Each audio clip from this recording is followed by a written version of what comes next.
I think Dan Fouts said a good play action, and where you see this works is the tight end is going to be at the left of your screen, but right in the middle is 52 Ted Johnson, who normally is the starting middle backer, but now has come in on goal line. Katzenmoyer's to his side, 59. So they've got two middle linebackers in there. Watch the way Johnson bites on the play action. He goes and fills up here. Now he realizes there's no ball. He's got to get back in the middle. He's not there. Katzenmoyer is trying to get back, but he can't. And they're both looking back at the touchdown that's been scored behind him. And third down and 11. Falk to the 17-yard line. You know, take a look at this graphic, and you can see how good his pass protection was. 36-yard attempt is good by Adam Vinatieri. By that time, Ray Lucas might be the quarterback up there. You never know. Ray Lucas, who led him to a win last year at New England. Early in the second quarter. Richie Anderson sets up in the backfield. Testaverde fakes to Richie, then throws, and it's intercepted. Picked off by Antonio Langham. And Langham stays inbounds all the way inside the 15 before he's forced out at about the 11. Every time you think Antonio Ben Coates. Bledsoe for Glenn. Contact, but no flag. Aaron Glenn on Terry Glenn, incomplete. And now a flag is down at the line of scrimmage, so it has nothing to do with the contact at the end of the pass play, and the call is against New England. Referee Alfred Hitchcock making the call. It's Tom White. This is his first appearance of the night. Good evening. Holding, number 78. Penalty is declined. Fourth down. Bruce Armstrong. Bruce is zeroing in on some hallowed territory, only 10 games away from breaking Julius Adams' all-time record of 206 starts for the Patriots. And remember, they didn't have him signed and released him in effect and then re-signed him. 30-yard attempt by Vinatieri. As he tries to kick his third field goal of the night, and he does. So he has accounted for all. But Ferrier was right in between. So Falk actually was covered by Ferrier, and Ferrier makes this play as he comes in. There you see Falk behind him there. Great play by James Ferrier, stopping Bledsoe short of the first down and setting up this field goal try. You know, Bledsoe ran for 30 yards, 8 carries last week against the Bucs. That's the most in his 107-game NFL career. The guy is not going to do it for you with his legs. No, he's never scored a rushing touchdown. Hard to believe. 33-yard attempt by Vinatieri. And that's good. So the Patriots 4 times tonight have gotten to the red zone, but have not penetrated the end zone. 4 field goals by Vinatieri. And that accounts for a 5-point lead.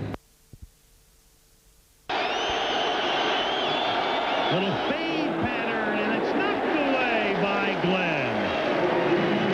Aaron Glenn winning that battle with Terry Glenn. Well, Aaron Glenn told me that the key to frustrating Terry Glenn with the bump and run is to be smart and to stay and mirror his moves here.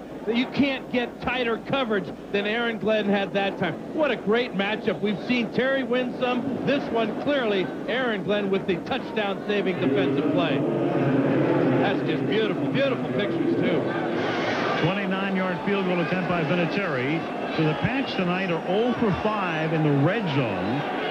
After going 0 for 1 last week against Tampa Bay, they're 1 trip in there, and this kick is no good. So not only 0 for 5 in the red zone, but 4 for 5 now in the field goal department, and instead of an 8-point lead, it's only a 5-point cushion for the Pats. Reach all parts of the field, can read the defense. The Pats are going to win. It's because Bledsoe is the quarterback. Walla Walla, Washington. Is Alex Waller from there? Yes, he is.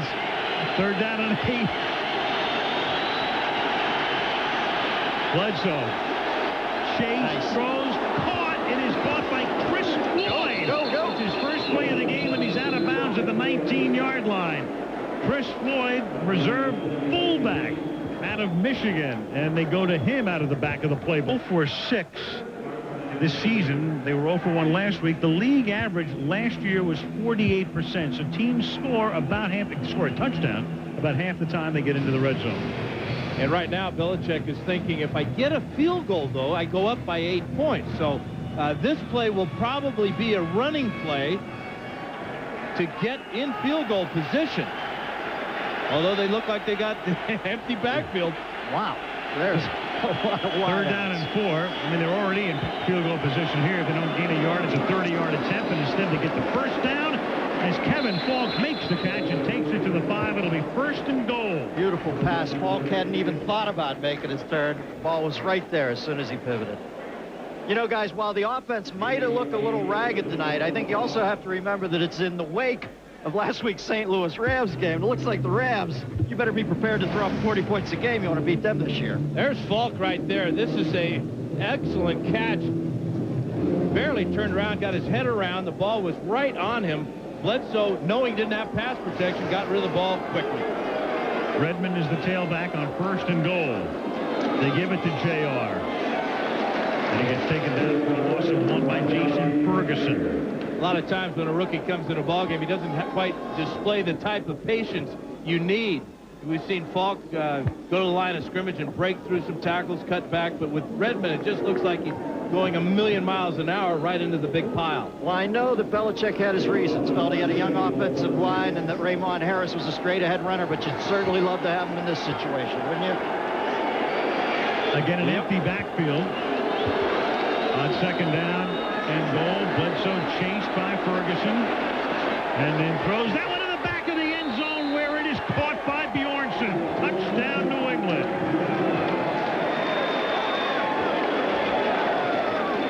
And a little pat to the helmet of Ferguson. Drew Bledsoe just before he runs on 4th down and 7 from the 45-yard line.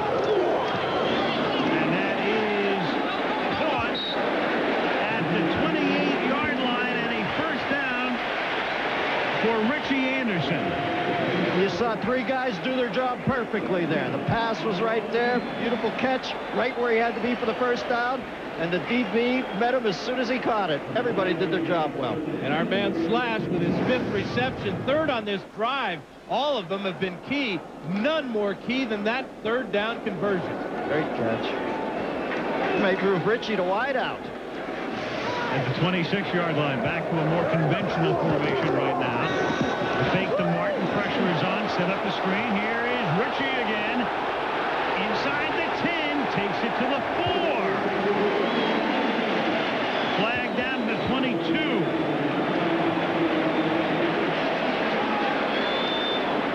And Vinny says it's against the Patriots, so the Jets are in business. Emphatically, it is. Well, you talk about a mental mistake, a face mask penalty after the ball carrier, Richie Anderson, was way down the field on this screen pass. What a second half Anderson's having. Face mask, number 98. This penalty will be enforced in the end of the run. It'll be half the distance to the goal. 1st down. Boy, and Brandon Mitchell's going to hear from Bill Belichick. You can guarantee it. There it is right there. He's pulling on the face mask of Kevin Mawai. And our umpire made that call. Well, the face mask is icing on a very tastily set up screen, though. Great work by the Jets there. 1st and goal from the 2-yard line. 6.5 to go in the 4th. Again, they spread it out. And Vinny has it knocked down.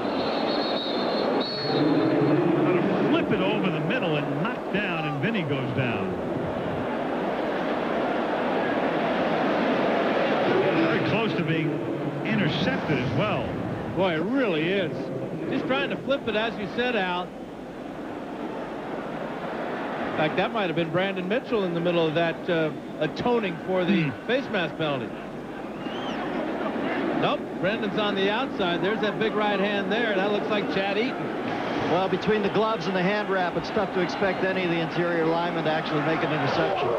2nd and goal. They fake it to Martin. Testaverde flips it into the end zone, and it is caught by Kravett. Oh, man.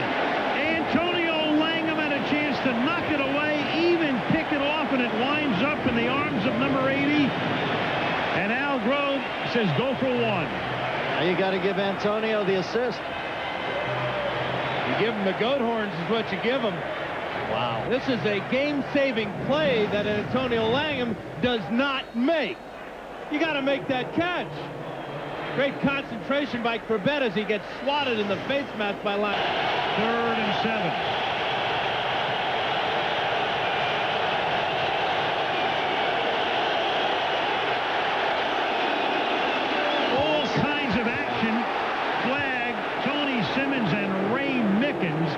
Getting entangled, and that call will go against Mickens. I tell you, Bledsoe's pretty cool, isn't he?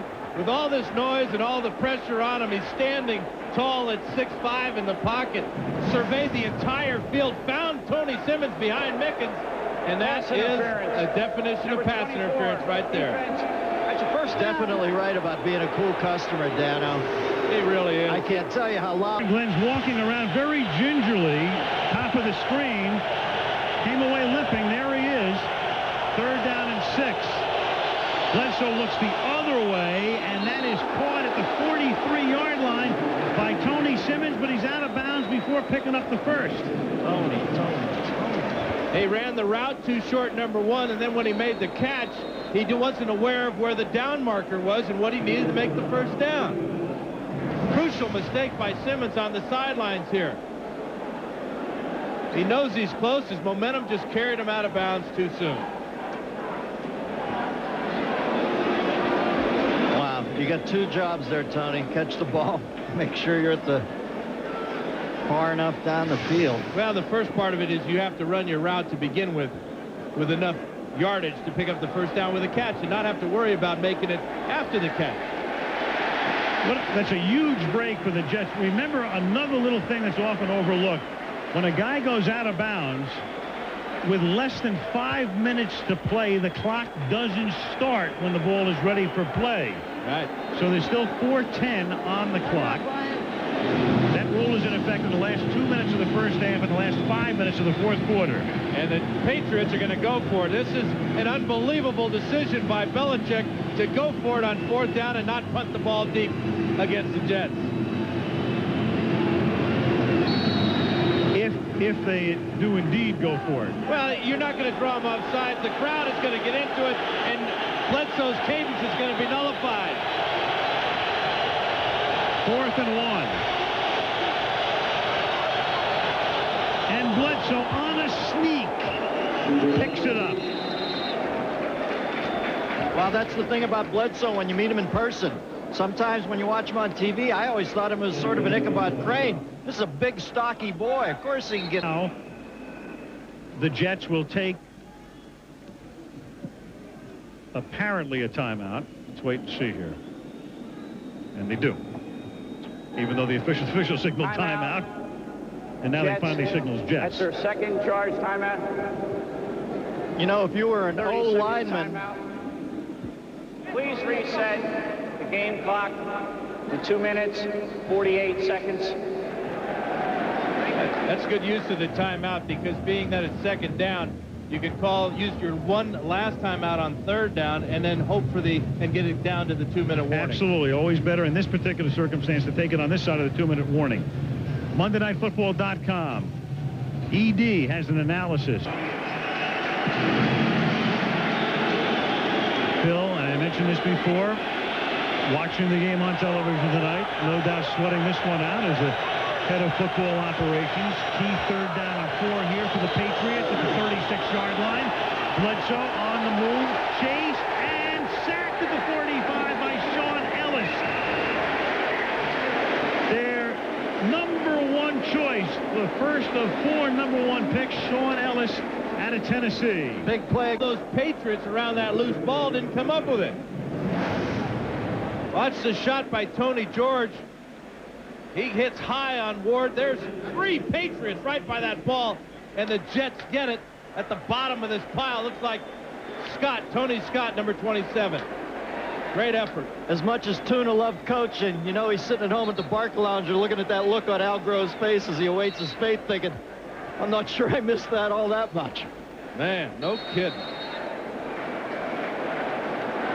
From the 28-yard line now, Testaverde and the Jets. Need a touchdown, not a field goal, down by 5, no timeouts left, 2:28 on the clock.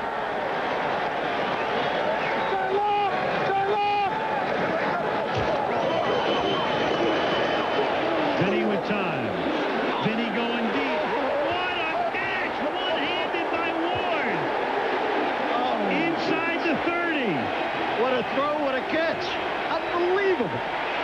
And the Jets ought to get one more play off before the 2-minute warning here. 2-minute warning. 1st and 10 at the 28.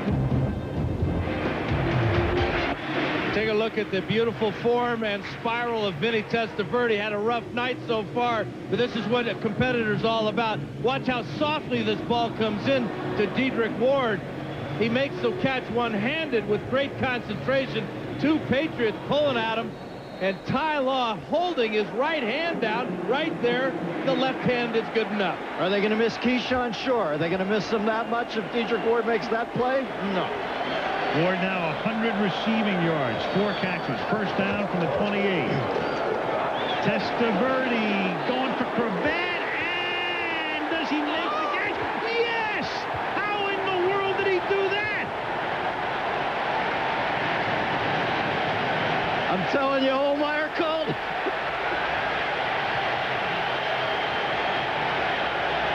Threw it in the one place Cravat could catch it. Jets are going to line up and go for 2. They want the 3-point differential here. But what an unbelievable catch by Wayne Cravat. There he is leading the way for Curtis Martin, but he can't get in. And that's a big play because now the Pats could win it with a field goal instead of tie it. 1:55 left in regulation. New England will get the ball back with 1:55 and 2 timeouts. 2nd and 10 at the 32-yard line. Bledsoe sacked at the 26-yard line. 5th time tonight he's gone down. This time in the arms of Abraham and Ellis, the 2 rookies. Highlight real stuff. 3rd down and 16. Bledsoe rolling to buy time. Nothing happening this way. Going the other way and just has to dump it. There it is, flag. 4th down and 16 now from the 26-yard line. They have to get to the 42. And they won't come close, and it will end with a sack by Abraham.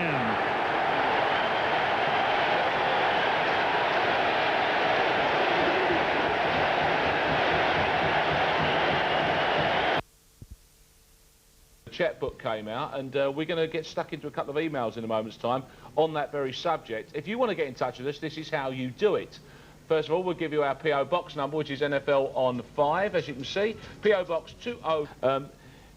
Is this a good move in terms of future campaigns, or is this a quick fix? Is his in point? Salary cap terms? In terms of just bringing in fellas like that. Well, of course, Jeff it is a quick fix, and what you have to remember in the NFL is 2 things.